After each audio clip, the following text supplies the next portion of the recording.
Hello ladies and gentlemen, I'm very pleased to give you a brief introduction in Cleantech Switzerland.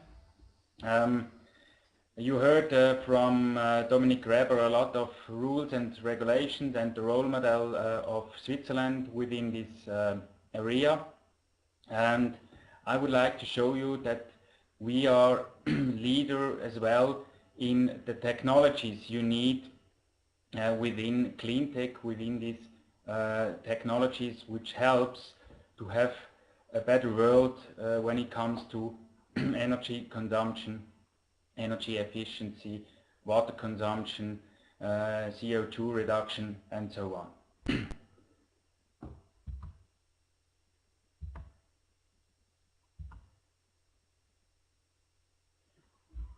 Well, not since Fukushima. We are since more or less 5 or 6 years in the middle of a new industrial revolution. Regarding renewables, regarding sustainability, there are activities, governmental programs which accelerate this process and which brings new technologies, new ways to beat all these challenges we have within these mentioned areas on the agenda. And I would like to show you that Switzerland is in this range a country which leaves all these kind of technologies since a long time. This has a lot of reasons.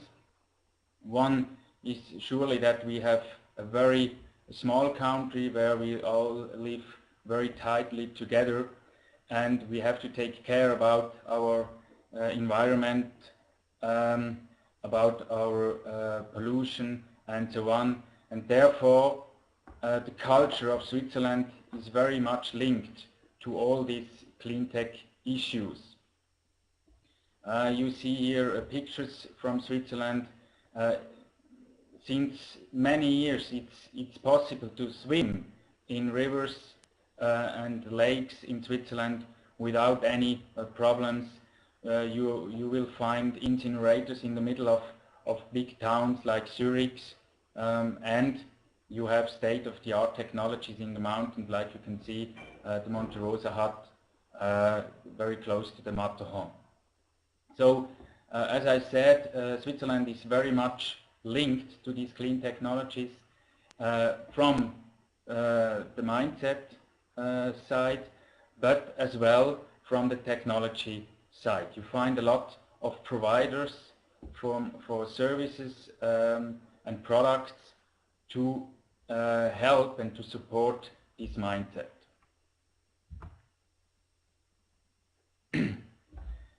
Before I will show you a few examples of technologies, I would like to explain you the term cleantech. It's a very fancy term.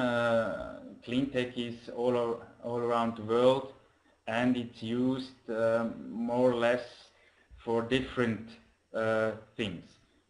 Our common understanding for Cleantech Switzerland is that we are talking about energy, renewable energy, and energy efficiency, energy storage, and then all kinds of waste and water treatment, water management, to help to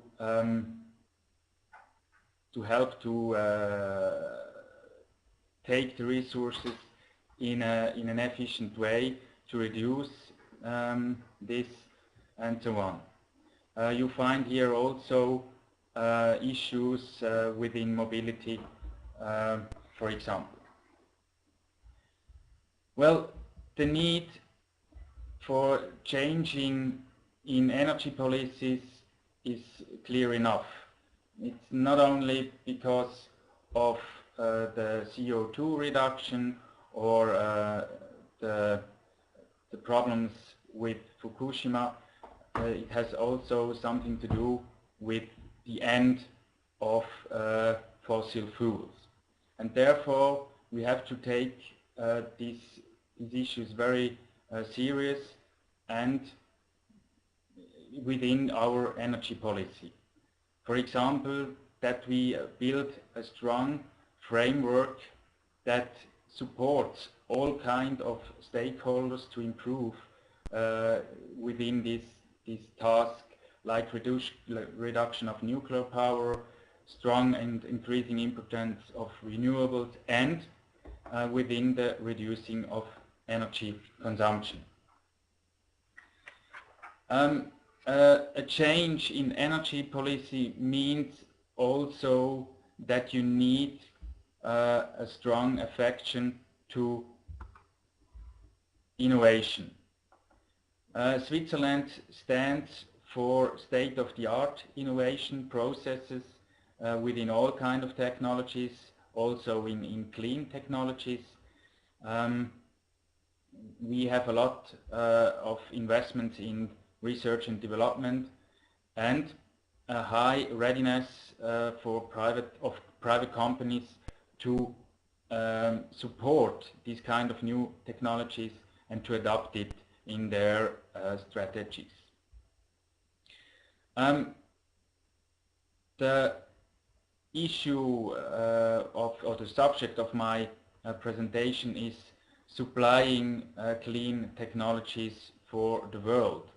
And therefore I would like to show you now a few examples within one part of clean tech which shows you what kind of products and services Switzerland and the companies in Switzerland can provide to you, to other countries, just in order to support their intentions to reduce energy consumption, to find new ways to reduce, for instance, CO2 consumption. And I will concentrate now in the next few minutes of technologies within the energy efficiency.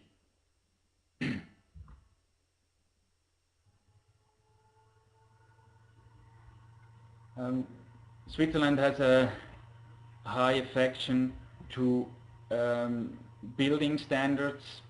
In Switzerland, usually when you are build new houses or new infrastructures for bigger companies, then you will take into consideration building standards like Minergie, just in order to fulfill some kind of label regarding the energy consumption of a house.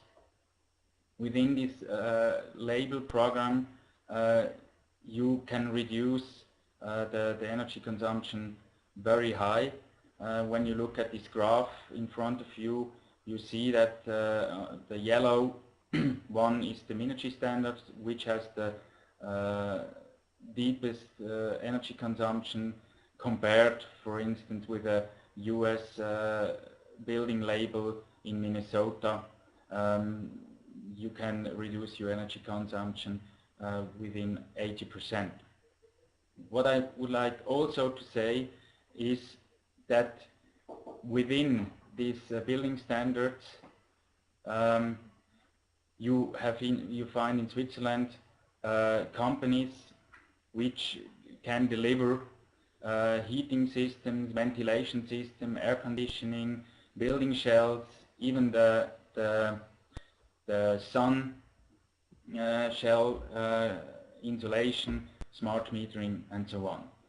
And I think within this example you can see that all kind of stakeholders can help to find a way in order to beat the targets within reducing energy consumption.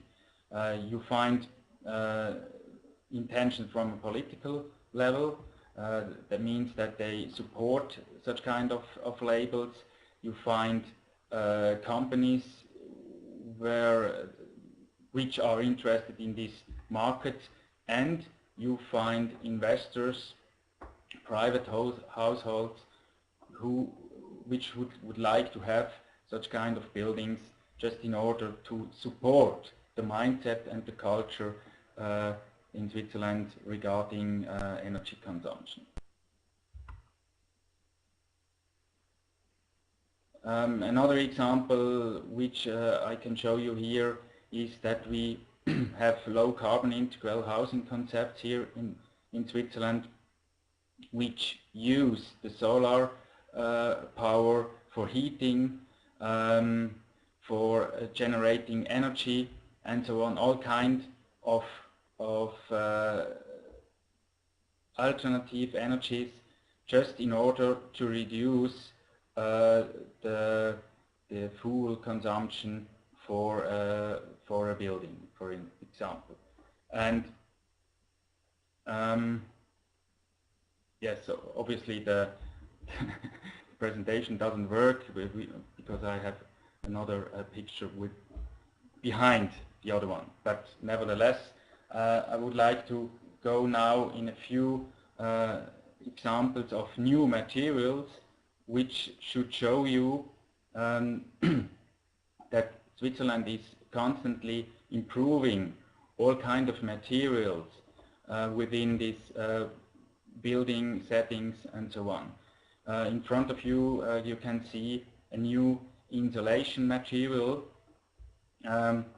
where you can reduce the thickness of your buildings to a minimum, and within the same energy level within a house. So you can save a lot of investments in building a house. Another example is our windows, where you can reduce the thickness of windows. For example, that you don't need any more 3-pane windows, that you have in the future 2 panes of windows. This reduces your investment costs as well at the same energy consumption, or even deeper energy consumption within the house. And these kind of new materials you find a lot here in Switzerland, a lot of small and medium enterprises which are used to develop new kind of materials in buildings and in other areas of clean tech as well. And the government of Switzerland decided to support all these small and medium enterprises in their activities when it comes to their business abroad. So the government decided to implement an export platform just to help supplying these kind of technologies to the rest of the world.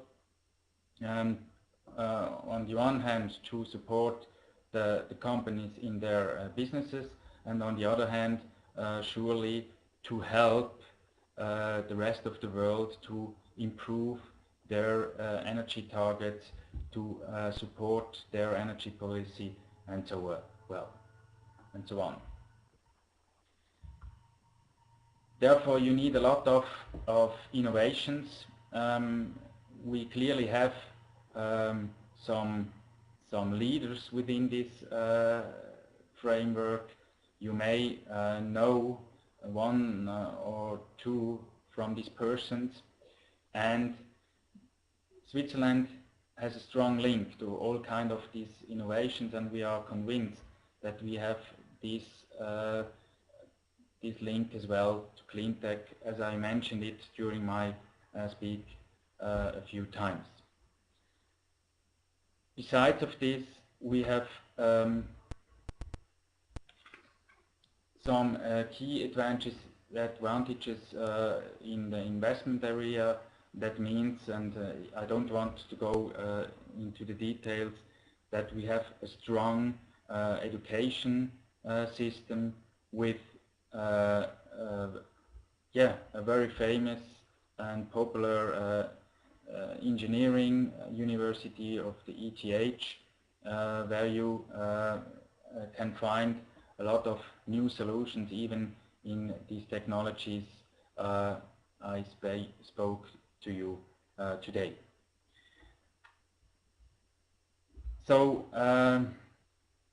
in a brief summary, I would like to say that Switzerland is ready within this cleantech framework to deliver solutions and technologies to beat all these challenging targets, however they are. And I'm looking forward to receive from you questions directly now within the telco, or via an email or a telephone call individually. You find here on the last slide my contact details. Thank you very much for your attendance.